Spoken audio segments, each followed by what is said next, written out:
Welcome back to Unit 5. We want to continue our discussion on international trade. And as we have ascertained at the beginning, international trade is the exchange of goods and services between countries. We have looked at the reasons why we would want to trade. And we have looked at the difference between absolute advantage and comparative advantage. We now want to talk about some of the arguments which are made against trading with others. And the first one I think that comes to mind is the concept of job loss in the local economy. So remember, if it is we are trading and we are purchasing more imports, then that can have a devastating impact on employment within our country. So job loss is one of the arguments against trading. Then we might find that we have industries which are emerging, and by virtue of engaging in trade, we might find that these infant industries will not be able to thrive. Thirdly, we might become too dependent on these foreign countries. For example, we are seeing now that in terms of energy, we're depending on foreign countries for oil, etc.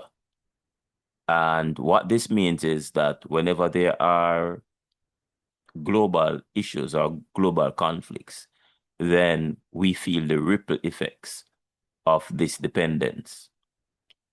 So it might be more prudent for us as a country to start thinking about solar energy and having more persons or more homes, more businesses relying on such.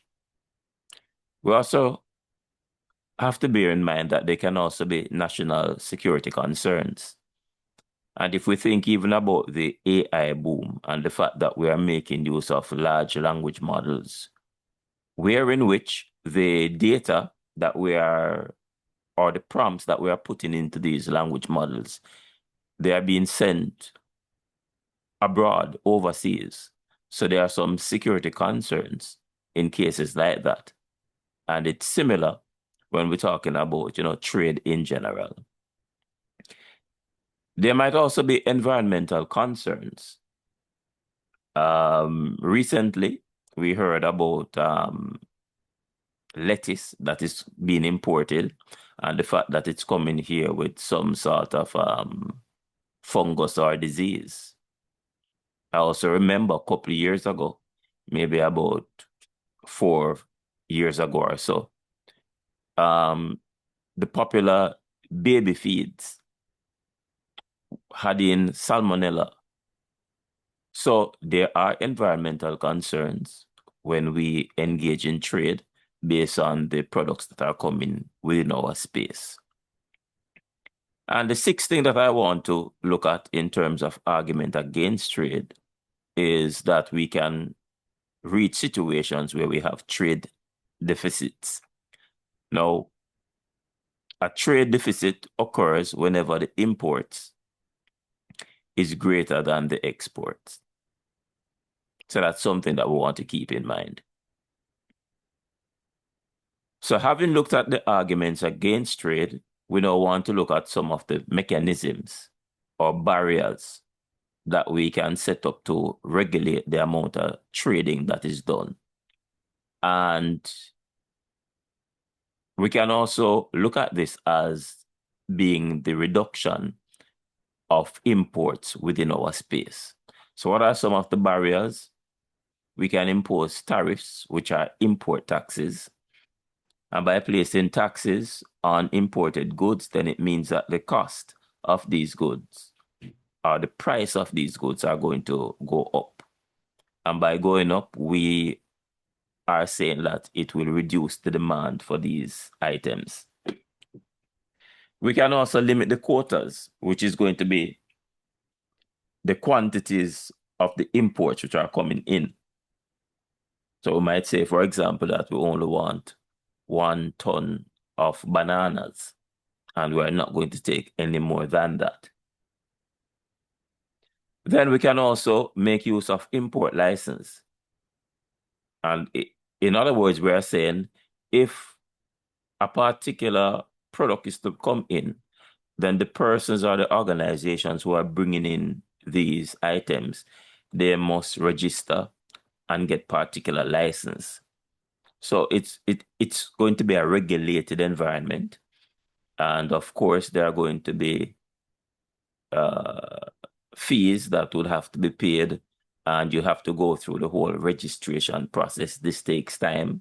So just by putting in a mechanism like this, then there are some persons who are going to sit on the sidelines because they do not want to endure the hassle of getting these licenses. We can also have subsidies. And whenever we have subsidies, what we are saying is that the government is going to be pumping money into certain industries. And by virtue of that, it means that the cost of the items are going to be lower. And we're talking about the cost of our items. So the subsidies are going to be leveraged on the items which are being produced domestically. And what this means is that it's going to be more competitive in relationship to, or as opposed to, those imports which are coming into the country. We can also impose strict quality standards on the things that are entering the country. And by virtue of looking out and enforcing these standards, then it means that it's going to make imports harder to come into the country. And finally, we can have trade embargoes where a country or a set of countries will come together and they will decide that they are not going to trade with a country or a set of countries because of political issues, because of things like child labor and other such things. So just bear that in mind, that there are these barriers to trade and they are leveraged appropriately based on how we want to regulate the imports which are coming into the country. The next thing that we want to touch on quickly is the concept of balance of payments. And when we talk about balance of payments, we're talking about the process of recording all of the economic transactions which are going to take place between a country and the rest of the world. Now, whenever we talk about balance of payments, there are pretty much 3 accounting structures that we refer to. We refer to the current account, refer to the capital account, and we refer to the financial accounts. So the current account normally tracks transactions that deal with everyday living. For example, we're talking about income, and remember that we use income to facilitate the purchase of goods and services that will facilitate our daily needs. We also have goods and services, and when we talk about goods and services, we're talking about the imports and the exports, as we mentioned earlier. And we want to ensure that there is a surplus in terms of the amount of exports when compared to the imports. So we would have mentioned that already. Then the whole concept of transfers become important, because a transfer is some transaction where funds is received, but there's no exchange of value. And this concept is extremely important because transfers are recorded both in the current account and also in the capital account. So what we want to do is to kind of distinguish between the types of transfers. So in the current account, when we talk about transfers, we're talking about things like remittances,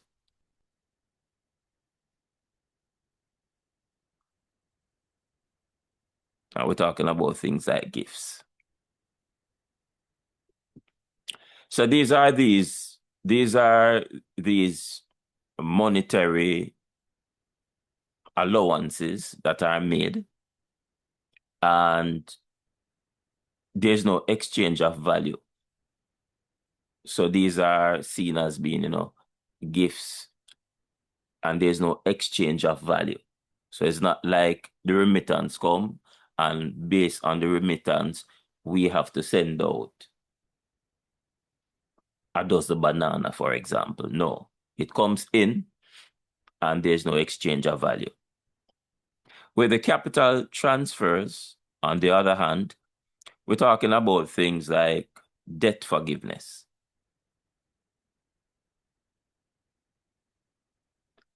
And once again, the concept is the same. This is money that comes in, but there's no exchange of value that goes out. So debt forgiveness is an example of a capital transfer. And also things like grants. So remember, we just had a hurricane, and post the hurricane, we got some aid from places all around the world. So those are viewed as being grants. We can use them to help us offset some of the destruction that has incurred, and we are not expected to generate an exchange of value for these aid that comes into the country. So those are examples of capital transfers. Then when we talk about non-produced assets, we're talking about things like patents. So patents and trademarks. And I think the key thing to bear in mind here is that these are legal constructs.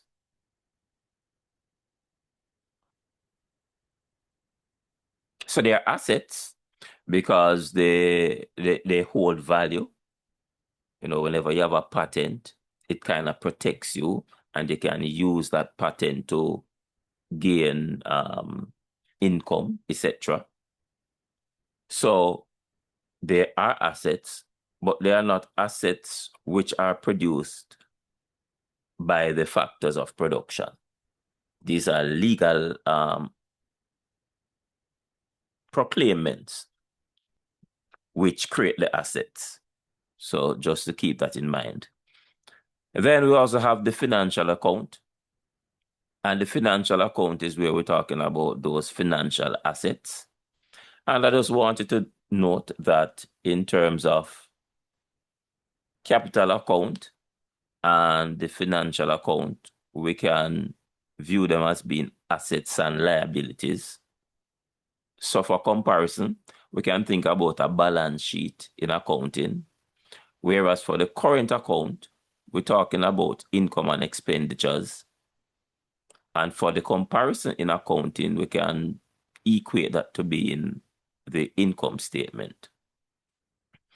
So under the financial account, we have things like foreign direct investment. For example, somebody or an organization is going to purchase a hotel in Jamaica. That's a foreign direct investment because the ownership of the asset actually changes. Then we have portfolio investments where we can have things like, the bonds and the stocks that we would have spoken about. So when you purchase these things, and that's a key thing, it is at the point that the things are being purchased or being sold that determine whether or not they are financial accounts.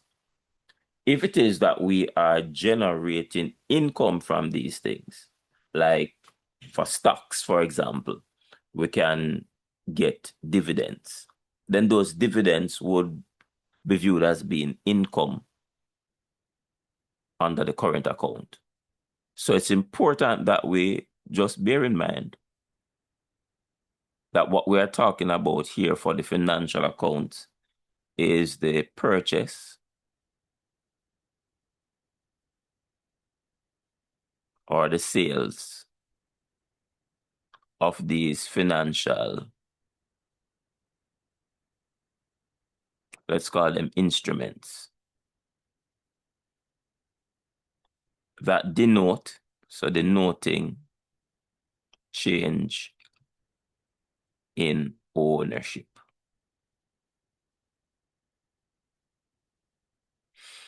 All right.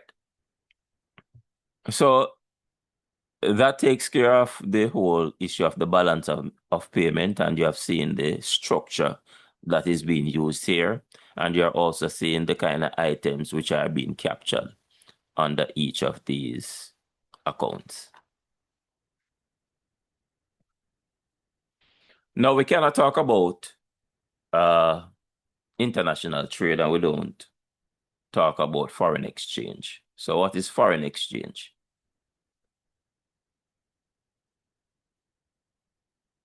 So foreign exchange is when we convert from one currency into another so that we can facilitate, international trade and international investments and international travel. So it's a conversion of one currency into another. And how do we use this foreign exchange? Well, we use it to pay for imports. We use it to receive payments for exports. So when we export goods to others, we want to get payment in terms of foreign currency. And this foreign currency might typically be in US dollars. We also use foreign exchange so that we can send and receive remittances and to allow us to make foreign investments. So you will remember or recall that when with the SSL saga and Usain Bolt, he had some assets, financial assets, that were actually in US dollars because they were purchased within that market. And what it means is that in order to purchase those assets, he would have to make use of foreign currency, US dollars, to facilitate those purchases. So these are some of the common uses of foreign exchange. And it's important to note, based on your syllabus, that we know that we can have fixed foreign exchange, we can have floating foreign exchange, and the difference between the fixed and the float. The float is determined by market prices, so it is demand and supply that determines what the extent of the dollar is going to be, or what is the value of the dollar. In the fixed scheme, however, the central bank or the government is going to peg the currency with another currency at a particular rate. The good thing with fixed is that it facilitates some amount of planning because we know exactly what the rate is going to be. The challenge, though, is that it does not account for the forces of the market. Hence, the reason why there are some economies that prefer to use the floating method. The challenge with the floating method is that if left unchecked, then it might reach rates that you don't want it to reach. So it might be devalued too much, etc. So there is another concept that tries to middle both worlds called the managed float. And this is typically what we use here in Jamaica. So what it says is that the market force will operate. So demand and supply will have an impact on the value of the dollar. But at the same time, the government has the leeway to intervene and try and make adjustments. Now, all of that conversation leads us now to wrap up by talking about the importance of economic integration and trade agreements. So, what we try to do, especially as Caribbean countries who are small, is we try to create groups and work as a block so that we can, one, have access to larger markets by virtue of the fact that we are combining our economies, or that we have decided that we're going to trade. I think that's a better way of putting it. Then we facilitate the free movement of labor throughout all of these territories. Or better yet, we should. There are still some challenges with this. There are some countries that are free to go to some countries, whereas some countries still within the same block of countries are not able to move as freely. But in an ideal situation, it facilitates the free movement of labor. Also, if we operate as a block, then we will have greater bargaining power, because it means that we are speaking with one voice, and there is power in numbers. So you always hear the terminology that, united we stand and divided we fall. So this is one of the reasons why economic integration or trade agreement is being looked at or being recommended. It also promotes growth within the region. And finally, it reduces the potential for conflicts. We tend to try not to go to war with those persons who we are trading with, because any disruption in this arrangement is going to impact us in the local environment. So the two kind of groupings which the syllabus outlines is CARICOM, which is the Caribbean Community, and the OECS, which is the Organization of Eastern Caribbean States. And I think this has brought us to the end of Unit 5. And what I will now do in the 1 and 2 sessions that follow is I will have a look at some, exam type questions, do a few solutions so that you can see some of these concepts being applied. And then I think this should prepare you for your examination. So stay tuned, and I will see you soon.